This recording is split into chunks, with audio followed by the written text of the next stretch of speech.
What's going on, Aces? Welcome back to the channel. I hope that all of you are having an amazing Saturday afternoon. It is a beautiful Indian summer, which means, right before we get into the chilly winter, it's that beautiful fall, warm days, and I love it. So I hope that you guys are having a wonderful Saturday afternoon.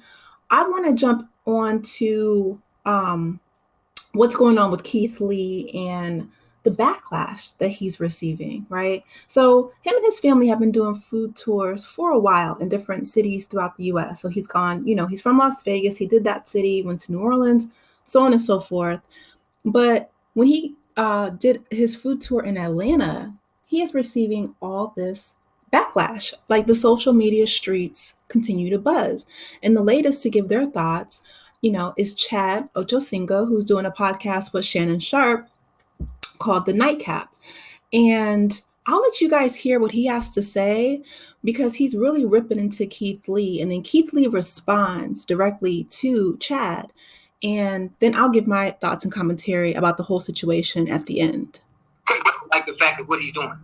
I don't like the critiquing of our restaurants and having people and talking bad about our goddamn businesses and you know how hard it is for us to even get in the food industry and to have our own restaurant. And so, what are we doing? Let's talk about it. First, I want to say God bless you and I respect your opinion. Your opinion is just as valuable as the next person's opinion. But I do agree with you. It is hard to open a restaurant. It is hard to get the funding. It is hard to have people come in. I agree. And I'm blessed enough to be a marketing platform for those restaurants completely free. To me, it seems like you have no idea who I am. And again, that's okay with me. The main point was my qualifications. I'll be honest with you. I've been a professional fighter for almost 10 years. I've traveled the world eating food. I've cut weight from anywhere from 170 pounds to 135 pounds. And food is one of the most important things when it comes to cutting weight. So at the end of the day, I'm just a foodie. I agree with you. I've been blessed enough to be in this position. But then in return, I want to ask you, what are your qualifications to have this firm stance on this topic? Because to me, this seems like your first time ever seeing me. And if it's not, again, I have another question. Why is this your first time speaking on me? We've been blessed enough to raise over $40,000 for a restaurant owner who has cancer. We've been blessed enough to be used as a vessel to retire a teacher in less than 24 hours. We've been blessed enough to be a part of keeping multiple restaurants doors open. And all of this within the span of 10 months. I want to be very clear. That question isn't to say you or anybody else should know who I am. I simply ask, if this isn't your first time seeing me, what stopped you from talking about the positive things we've been able to do? Specifically to the community that you are worried about us negatively affecting. And to your point, that's without any form of qualifications. And let's be honest, I think one of the main reasons of why we're here is because I'm relatable. I'm a customer like everybody else. I pay for my food like everybody else. I don't take anything from these restaurants. No matter how much business comes from any post I make, I don't take any money. If I was to go to school and get all of the qualifications and start talking in big words that not a lot of people understand, would they still come out and wait in 4-hour lines? I don't believe so. I'm a normal person just like you. So again, you are completely entitled to your opinion, and so am I. And my opinion is that you should have done a lot more research before you made this firm stance, especially on a platform like yours. I don't go anywhere and just give my unsolicited opinion. And you said I should only get positive reviews. The reason I don't believe that it worked because it'd be inauthentic. And hypothetically, if I was to be inauthentic and you waited in a 3-hour wait time and you got to the front and the food was trash, who you gonna be mad at? The restaurant owner or me? Those 600 people who waited in line, they're gonna all make videos and say I'm a fraud.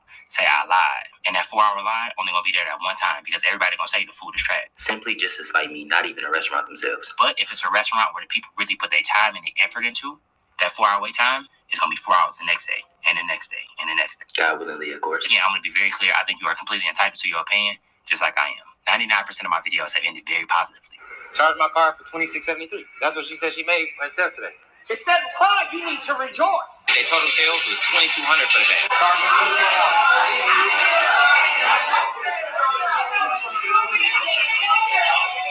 I appreciate it.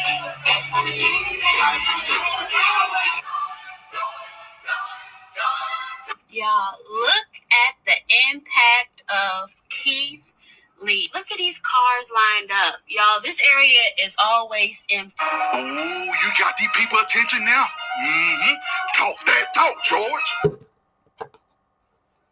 So these are just different clips on TikTok about the impact of Keith Lee and his positive impact on all I do restaurants. is turn out businesses is completely false. This is my last time speaking on anything that has to do with Atlanta. I want to get back to the fun, get back to eating, get back to touring, get back to going to good restaurants. I just want to eat food and mind my business like I always have. And this last week, I've heard a lot of questions like, why him? A bunch of people eat food. Why is him and his family so successful? Why do y'all pay attention to what him and his family say? And to that, I simply ask, why not?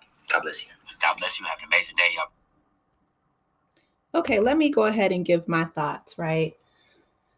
A couple things. One, I'm really glad that he spoke out. Rarely does he ever address the negativity that he's gotten. And he's gotten, him and his family, he said after he came back from Atlanta that, they've been getting unalive threats.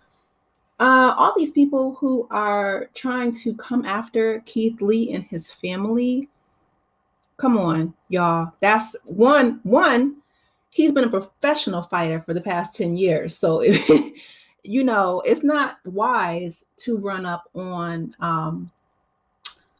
an MMA professional. Okay, that's number one. Number two, that's completely out of pocket.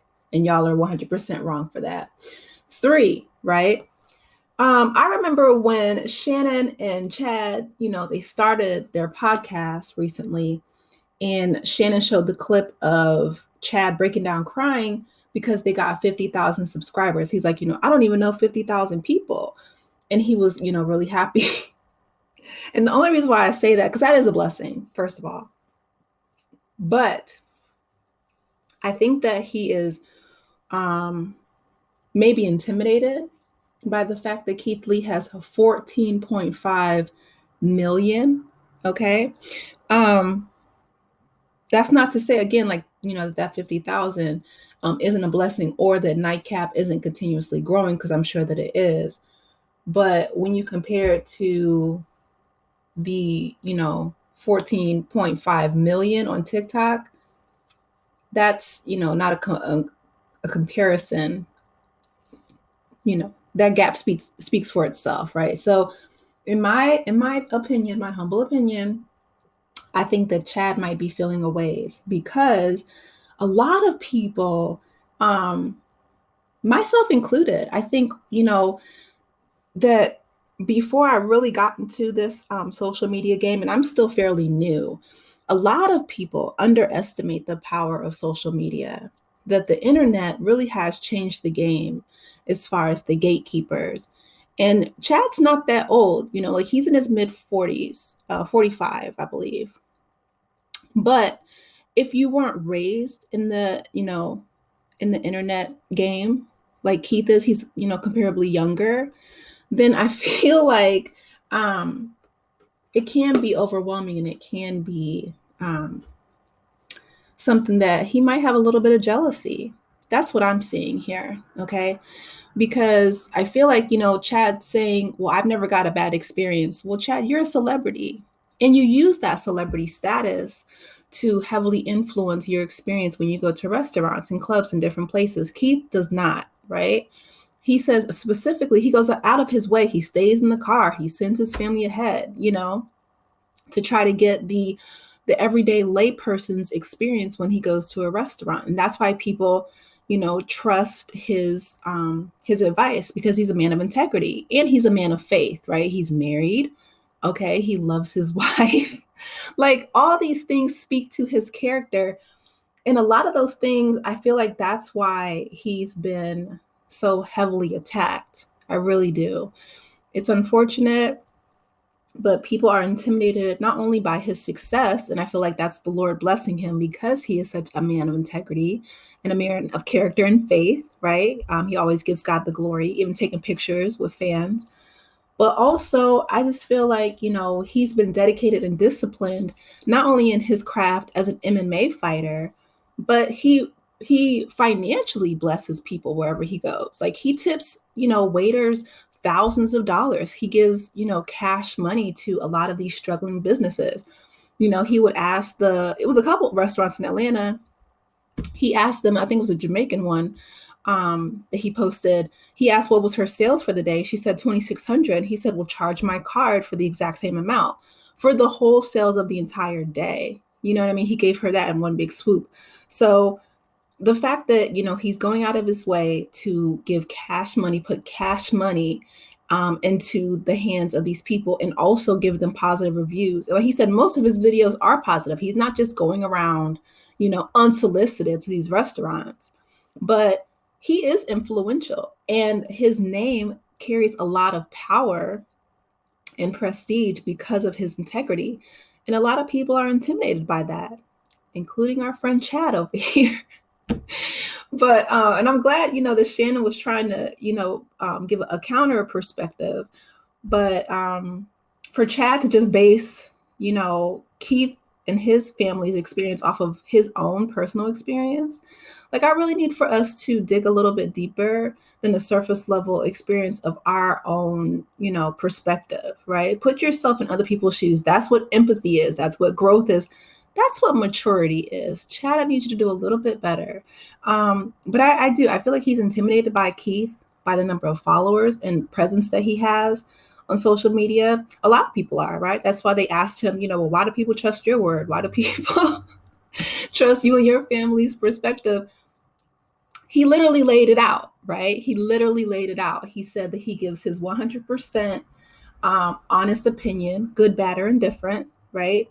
He doesn't allow his celebrity status to influence. For him to just sit in a car and wait for food, and he was even going to do that Old Lady Gang, if you guys remember. He sent his family in, and it was until they did the hour to an hour and a half, because he was like, I was just going to wait in the car and let them eat, and then they were going to bring me out, my order separately. But I don't blame him. Nobody should sit in a car for an hour and a half. And then as soon as he walks in, oh, it's 5 minutes. No.